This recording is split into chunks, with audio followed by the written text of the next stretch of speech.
Hello and welcome to Happy Cells and Souls. My name is Julie Powers and I'm a licensed Zumba instructor and I'm a business partner with the Juice Plus company.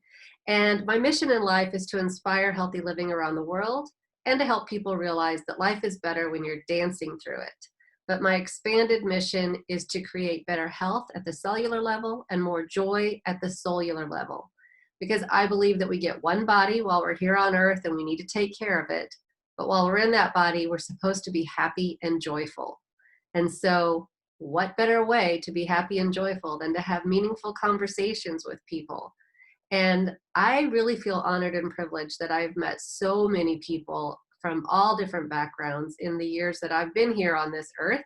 And I believe that every single person that we come in contact with has something to teach us and something to share. It doesn't matter what backgrounds we are coming from, whether we share or we disagree on politics and religion, and we have different cultural backgrounds. It doesn't matter because everybody has something to share with us. And so that leads us to these conversations that I'm recording. And first of all, I want to make sure you know that if the video and audio are not syncing up when you're watching this, just don't watch the video and just listen in, because sometimes technology does freaky things. And so we're just going to go with it. Today, my guest is Reno Longmoons, who happens to be my sister-in-law. And I met you, gosh, almost 27 years ago. Can't believe that. Actually, it might have been 27 years ago. And since then, we've had a lot of life happen, and on both ends. And so I know that you're going to be unmuting yourself here in a second, but just for the viewers, in case you hear bird noises in the background, it's because there are some lovely little birds that live with Reno, and they might want to talk and share in this conversation. So, one thing that I would really like for you to discuss today, and you live in Colorado, and that is such a wonderful state. And as you know, my son and your nephew also live in Colorado at this point, and I love it. You have some really special gifts and some things that you have been able to explore in the last few years, especially. But before that, this is something you've known about for a long time. So I'd like for you to talk about when you first realized that you had these special gifts, these extra connections to people and other things out there, and how you got started with your, really embracing your name, Reno Longmoons, where that came from, and some of the services that you provide. And we're going to talk a little bit about those as we move along. So tell us how this all got started for you. Well, originally, gosh, as a kid, it was a place where I knew things. I just knew that I knew them, and people would say, "How do you know that?" And I think that's happens to a lot of people, both male and female. That intuitive knowing of certain events or circumstances. That's really where it began. I was told I had an overactive imagination, and then they really weren't overactive because people would see the fruition of them. So while they thought you were making stuff up in your head, what you were doing was you were having this kind of a vision of what was going to happen in the future, whether it was very soon after that, or was it a long time that something might happen? I would say for a long time I suppressed a lot of that and quit sharing it because of the impact coming back. So, just people going, "Oh, you couldn't have known that," and disbelief. And that was okay. But as I got older and got involved with the World Peace Institute, which is no longer around, but this was 35 years ago or better, we were doing a lot of crystal healings and understanding some different philosophies, Eastern philosophies as well. We were working on lots of different spiritual giftings that are available for healing. And that was during the time when I was still in Missouri. Mm-hmm. And then you Uh, went to Colorado and you met some people and they helped expand your gifts. I moved to Colorado, and yes, I have had a amazing community who have supported my endeavors. The women's retreat that I run annually, which is a sharing and healing retreat for women, always happens over the summer solstice. And it's usually a camping event, although hotel accommodations can be made outside of that. Yeah, because Um, some people out there don't like to camp. exactly, that's why I said that. But I'm a life coach as well. I teach in the Toltec way, What does that mean? utilizing What does that mean? You teach in the Toltec way. What is that? the Toltec civilization is very, very old, and it's a very simple way of living. You may have heard of Don Miguel Ruiz Sr., Mm-hmm. who is author of the Four Agreements. Mm-hmm. Four Agreements came from that culture, and so I do a So lot of there are probably some people that will see this video or listen to this audio that have no idea what those four agreements are. And I cannot, I mean, I've read the book. I've Mhm. had the little printout, like I had it posted next to my desk for a while. And for the life of me right now, I am completely blank. So is that something that you can help us with? Oh, absolutely. The Four Four Agreements, agreements are like, I have gone completely blank on them. not a problem. The Four Agreements are really a great base for finding your truth and your authenticity about who you really are. And they set a guideline for you to work with. And the first one being be impeccable with your word.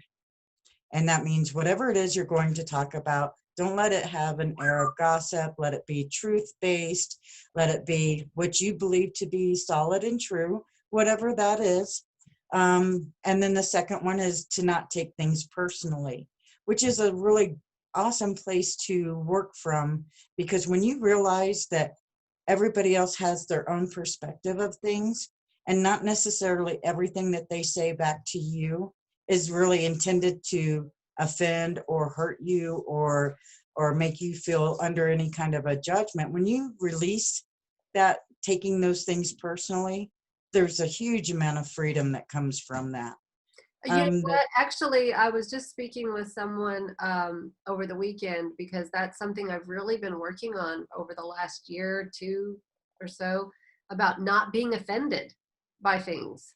And if exactly. what I have found is what you're saying is that if people would just stop being offended by every other thing out there that doesn't match up to their own perspective, man, this world would be a better place, especially right now. Oh, absolutely. Absolutely. And that's just, and the third agreement is to don't make assumptions. Don't assume, don't play that scenario in your head that if I say this, they're going to say that, because you deny that person their opportunity to speak their truth. So not making those assumptions keep you in a more grounded state and keep you in a more harmonious place of being within yourself. Mhm. De-stresses you big time. And the last one is always do your best. Are you going to hit all four of these marks every single day? No, because we're all Absolutely human. not. Yeah. But having them as benchmarks of who you want to be seen as and the truth for yourself really helps you to live that way and live truthfully to yourself and understanding who you are and being able to stand on that foundation. And there is actually a fifth agreement, and that fifth agreement is be skeptical, but learn to listen. It's okay to be skeptical, but when you learn to listen, you're allowing someone to educate you in something maybe you had no idea about, and you're getting a new perspective on it. And being skeptical allows you to fact find on it. I think that's really important, especially today, is that just because you're listening to someone does not mean that you are absorbing and, bringing their beliefs into your own beliefs. It's just education. And so Exactly. I think that that's important so that you do get a different perspective on things that you may not have ever even considered. So you teach in the Toltec manner, and that is using those four agreements. Yes, and I highly recommend this book, whether you go through life coaching sessions with me or whether you just do it self-taught through this book. The book itself presents itself to where you have the choice of what you want to accept or reject out of it. There's some great wisdom in it, and it won't resonate for everybody, but that's okay. We're all different and uniquely made. Right, So right. So you do life coaching, and what are some of the other services? I'm an intuitive oracle reader, so I do a lot of card readings for clients. You find me at the shows and the fairs within a 4-state area of Colorado. Um, gosh, I also teach on walking a medicine wheel. I teach it and I construct medicine wheels. So I've And done. what is that? Because I know you've mentioned that before, and I have no idea what walking a medicine wheel is really about, other than, as I mentioned to you before I hit the record button, is that it sounds like a walking prayer. And so, can you explain what walking a medicine wheel even means? I find that the walking a real on the ground or even a tabletop wheel and visualizing walking that wheel allows you to carve out time in a meditative state to connect with source, whether your source is God or Buddha or whatever. That doesn't matter. It's that where you get that inner understanding and wisdom from is what matters. So when I connect in utilizing the wheel as a meditation tool, some folks really benefit from it, getting a deeper understanding, whether it's in the native way, the Native American way, or whether it's on an Eastern wheel, or whether it's in a Nordic wheel. There are so many wheels across this globe, and it's not exclusive to just the Native community. So, in my mind, and help me if I'm not saying this correctly, but just as you might find a beautiful area with a waterfall and some beautiful rocks and a bench nearby, somebody might go sit there and use that as their connection to nature, and they might be praying a prayer, like you said, to God, to Jesus, to Buddha, to whoever their God is, or Mhm. even if they are not connected in any kind of religion, they might just be having a meditation there. But a Exactly. medicine wheel is literally for anyone and everyone, but it sounds like it's more connected to the earth, unless you're using a tabletop, and that is another way of having that connection. Absolutely. Okay. And there's a lot more to the Native American wheel, which is what I teach on. I teach on the 4 cardinal directions, the representative, what they represent, what cycle in life when you're walking this wheel, you'll feel Now, sometimes you'll what do you feel mean, like a cycle of life? Like, you mean like in your 50s, like me? Or if you're in a cycle of parenthood, or a cycle of, like, what kind of cycle are you talking about? so most times when you walk a wheel, the 4 directions, when you start on the eastern gate, which is the east direction, that's where all your new beginnings come. That's where you marry that energy up with the sun, the rising sun. Okay. The north is a time where we'll take and look at that as a place of wisdom to come in and meditation.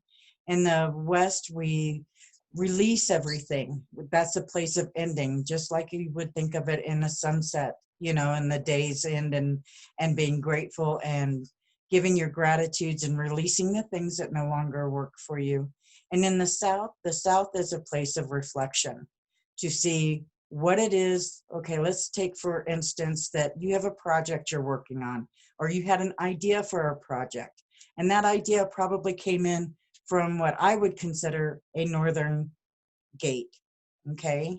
And then as you're walking through and you hit that eastern gate, you're ready to go ahead and amplify and manifest this project. And as you continue to walk through and you hit the southern gate, in that time, from the time that the first conception in your mind of this idea happened to the point of hitting the southern gate, you're going to reflect over everything that happened in that moment, you know, whether it was over a year or 5 years or however long. But it may be specific to one project, one idea, one change in your life, either a marriage, a baby, a death, whatever, you know, and it'll give you a place to kind of stop and compartmentalize certain events that have happened and your reactions to it.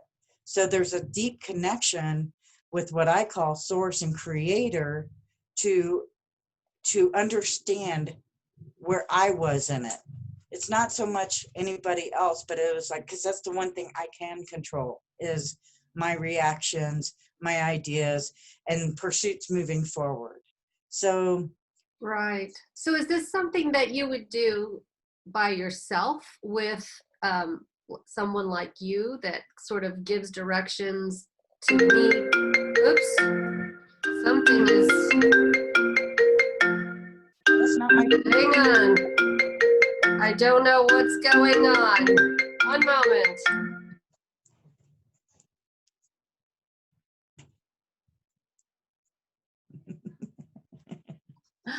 I don't know. That was some weird phone number that I don't know that just decided to call my computer. I have no idea what that was. That's never happened during one of these before.